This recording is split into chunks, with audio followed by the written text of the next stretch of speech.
Now let us understand some basic terminologies which we come across while you are um, reading the standard or whenever you are talking about the payment card industry. Always these certain terminologies you will come across. So first we need to understand what is the meaning of this, right? And the first very important terminology is card holder, right? So this is the we always used to hear, what is the card holder data environment, data security. So there are so many things we always discuss, but the card holder is the main important thing which we need to understand. This is very simple.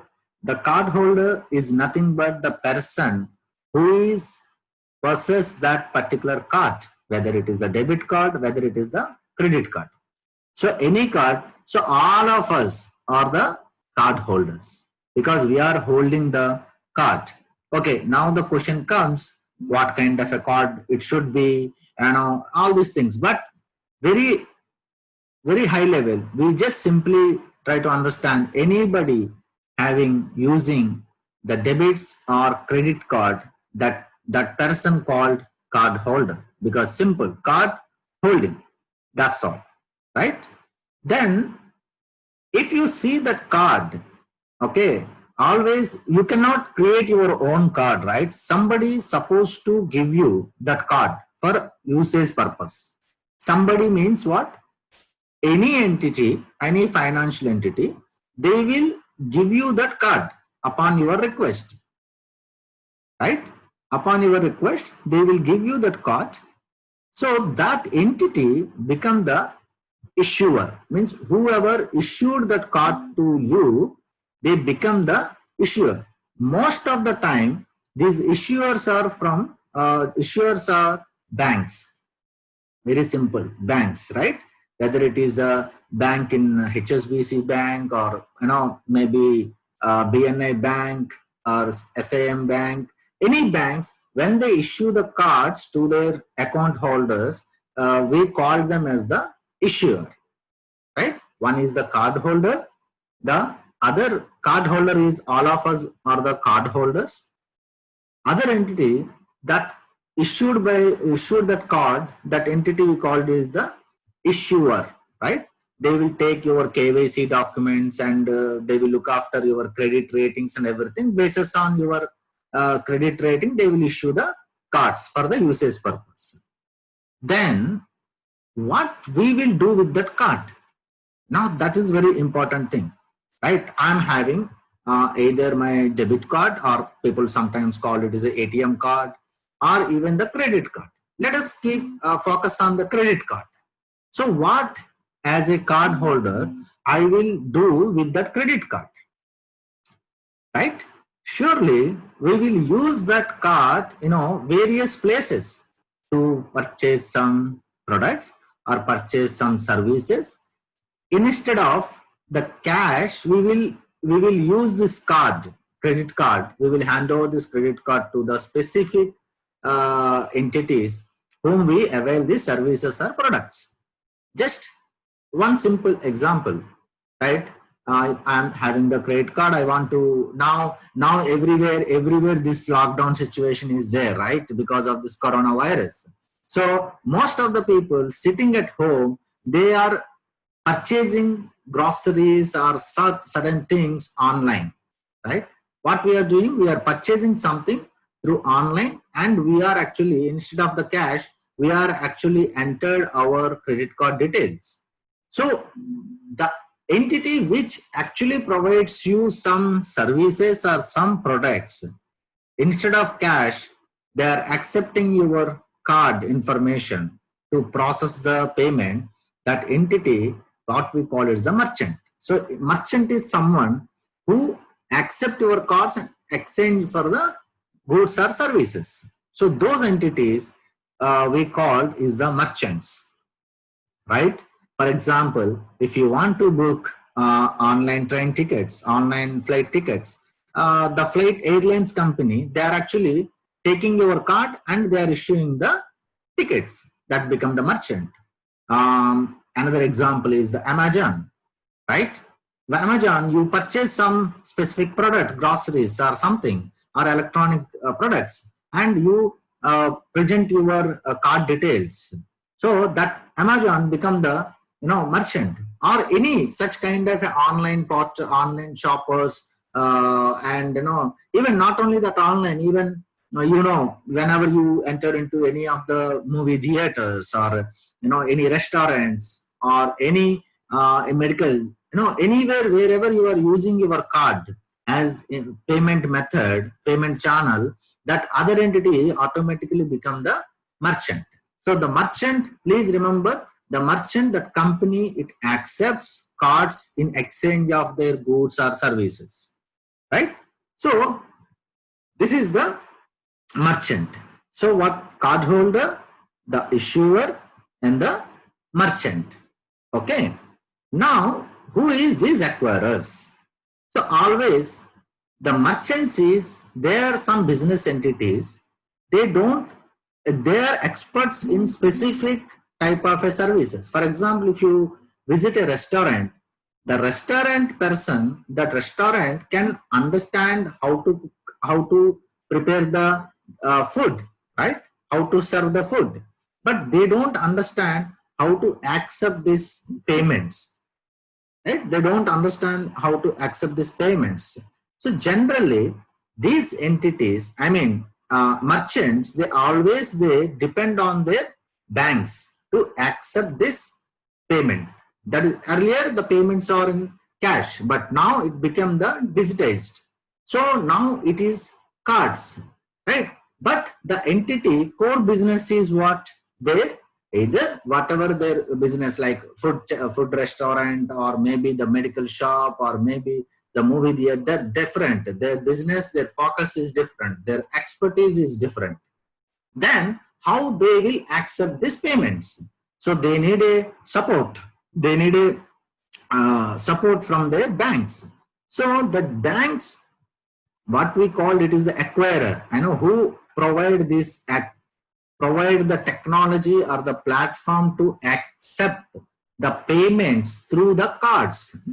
Please remember, any entity which provide the technology or the platform to accept these payments through the cards and the process the transaction, that entities generally we call it is the acquirer. Acquire, right? Acquire. Earlier what we discussed, issuer. So who issued your card? Now we are talking about the acquirer, who take your card details, right? That is actually the acquirer. Also people called it is sometimes merchant banks. So as a merchant, I need to connect with the my acquirer bank, so that I will get the money from my bank, right? So these are four very important. One is the card holder in a very simplest manner. Everybody is the card holder who is having the card. The card, whichever entity is issued that card, that entity become the issuer. And wherever you are using that card, purchasing some goods or services, that entity become the merchant. And whoever providing support to that merchant for establishing that entire technology platform to acceptance, that entity become the acquirers. So it's a very high level. You please remember these four things. Now we will go to the next. Okay. Now, if you see here, if you see here, there are other terminologies being used very frequently in the standards, and particularly the payment card industry standards. One is, people call it the account data. Account data, always you can see sometimes the PCI standard says the organization to secure the account data, or this particular controls to be implemented on the card holder data, or organizations, they are not supposed to store sensitive authentication data after authorization. So there are a lot of things the standards always says. So now the question is, what is account data, what is card holder data, and what is sensitive authentication data? So do you remember always whenever, let us first understand the cardholder data is nothing but the full PAN number, the permanent account number, which you can see on your card. If you people are having the cards right in front of you, please check that. There is a full card number, either it is a 14 digits number or 15 or 16 digits number, because various branded cards having different digits. But however, it is vary from even 13 to 19 digits also. Because why we come to know that? Because most of the time the 16 digits are very famous. Almost everyone think, okay, credit card or debit card means it is the 16 digit number. Not really. If you see American Express, I think it's the 15 digits, and some other master it is having even 14 also. Because we, some time back we developed a product called Data Finder, that is a card data discovery tool. So that time actually we researched about understanding the patterns of the card data, the PAN number. So that time actually we'll come to know that, oh, it starts from 13 to 19 digits also is there sometimes, right? Okay, so coming back to the point, the cardholder data is what you can see on your card also. There is a 16 digit number, and your name will be appear on the card, and also the expiry date and the service codes also is there, right? But mainly the very frequently used things are your name, expiry date, and the PAN number, the 16 or 15, whatever the digits PAN number. That is what we call it the card holder data, the card holder data. Now, the sensitive authentication data, if you remember, generally when we want to do some specific transactions, even though you, for example, just you want to purchase some goods from the Amazon, right? Or you want to withdraw money. Okay, simple. It's very simple. We want to withdraw money from your ATM, right? So you must be having the card of so-and-so company, so-and-so bank. You entered into the ATM of any other bank, right? When you enter, generally the flow is like this. The sequence of the transaction is like this, right? Once you enter, you insert your card inside the ATM machine. You insert the card inside the ATM machine. What happens the next? It will ask, first thing is, welcome so-and-so, your name. Would you like to proceed with the English or your own native language? Okay, right? That is how the thing starts, right? When you insert the card, you don't need to touch anything. You don't need to do anything. You just insert the card. That's all. Once you insert, automatically that data, it reads, that ATM machine reads, and it will display along with your name. Welcome, Mr. Vamsi Krishna. Welcome, Mr. Rukman. Welcome, Mr. Kalpesh. Welcome, so-and-so person. Then it will ask for the next questions. Once you do, then, okay, you want to withdraw money. Coming back, you want to withdraw money. So you enter, okay, I want to withdraw $100. Then what happens? It will first, it will address you. Then it will ask you what kind of a service you want to do in that particular transaction. Once you say, I want to withdraw money, then it will ask, okay, how much money you would want to withdraw. Then you will say $100. After that, once you enter that, then it will ask very important question. It will ask your PIN number or ATM PIN number, right? If you enter that PIN number wrongly, what happens? The transaction gets failed, right?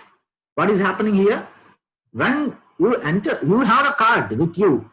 The ATM PIN is the last thing which makes the transaction either successful or failure.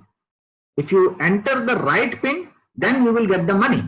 If you put the wrong PIN number, then the transaction will be failed. The money will not be deducted from your account, right?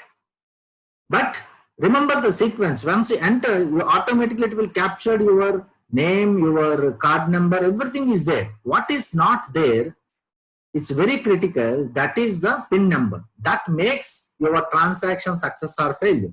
The similar way, when you do some online transactions, most of the time, okay, nowadays there are a lot of other, because of some of other new technology and the trends and the regulations, there are certain limits. But normally, most of the time, when you do any online transaction, so you purchase it. Just take an example of Amazon. You entered into the Amazon and you liked very good shirt. Okay, you selected that item. Then you, what you say? Okay, now the next is I want to purchase. When you want to purchase, that time you entered all your details perfectly, like your name, your expiry date, your card number, and everything. Then when it will process the data, it will ask you to enter the CVV number, or the 3 digits or 4 digits. American Express, it is the 4 digits. In most of the Visa, MasterCard, it is the 3 digits. That is written on the back side of your card, or sometimes in the American Express, it is the front side. So, okay, the thing is that if you, all the details are very correct, all the details are very correct, your name, card number, expiry date is simply right.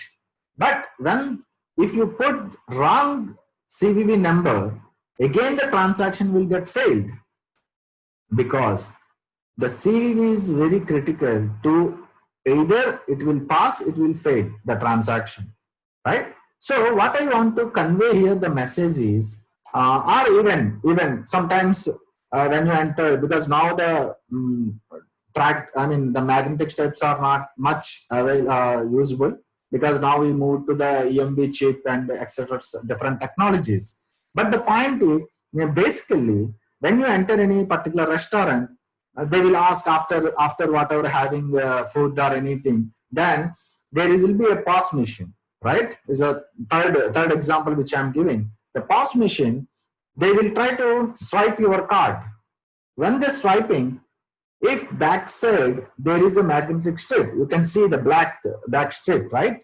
Okay, if it is tampered, the transaction will not be passed, because that reader can't read that data from that, right? What we call the data is the track data. Track data will be there on that side of the card. Okay, but now the technology is changing. Now it is also moving towards the chip level, but still magnetic strips are there. People are widely using that also. So all these examples which I have given, what is the common thing is that the card data, like your name and card number, is everything is fine, but still some data which actually makes your transaction either success or failure. If you see that example of that, this is definitely where your money will be deducted from your account, whether it is the ATM PIN numbers or the CVV numbers or the track data. Because if this is wrong, then the transaction will not pass. So you have to really protect this data which I are talking. That's what we call it is the sensitive authentication data. Authentication data, please remember, it's authentication data. If you are not giving the right authentication data, you are not entering right authentication data, the transaction will not pass, right? So this is very important. Hence the data is also very, very important, the sensitive authentication data. Even if you most of the time, even if I get a card also, so I can't do certain transactions, because always I need the ATM PIN or the PIN number or the CVV number. So sometimes it's very, very important to keep this data very confidentially. So this is what actually I want to convey. So one is the card holder data, where your card number, the 16, 15, whatever the card number, the digits, your card holder name, the expiry date, and the service code, we call generally the card holder data.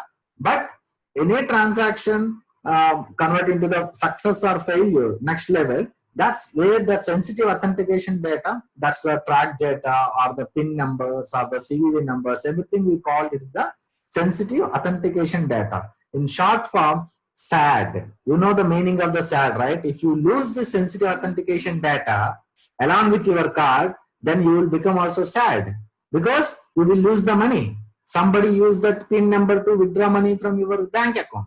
Somebody use the CVV number to purchase a lot of goods on your behalf, right? So this is very important to keep this data very securely. That is one of the reason the PCI also, the standards also always talks about one very specific and important element, important requirement. What is that? No organization, either merchant, either the service providers or the acquirers, they are not supposed to store the cardholder data, sensitive authentication information. It means no organization is supposed to store the CVV numbers, track data or PIN numbers within their environment. This is applicable for all the entities. All the entities. They are not supposed to store it. Yes, there is a small exception. Okay, till the time authorization, yes, but after authorization of the transaction, they should delete the data. Any entity, they are not supposed to store this sensitive authentication data permanently. Please remember this. This is very important. Only the entity which is involved in the issuing function, because the issuers, they definitely, because for example, there is a bank. When the bank issuing the cards, they know what is that, whatever the CVV or the PIN number or the, some information, they will hold it, because the whether authorization process, they may need, this information, right? But other than the issuing companies, any other entities, acquirers, merchants, service providers, or anybody, any entity, they are not supposed to store this sensitive authentication data. Okay. Now, this cardholder data plus sensitive authentication data combinedly, what we call it is the account data. What we call it is the account data, right?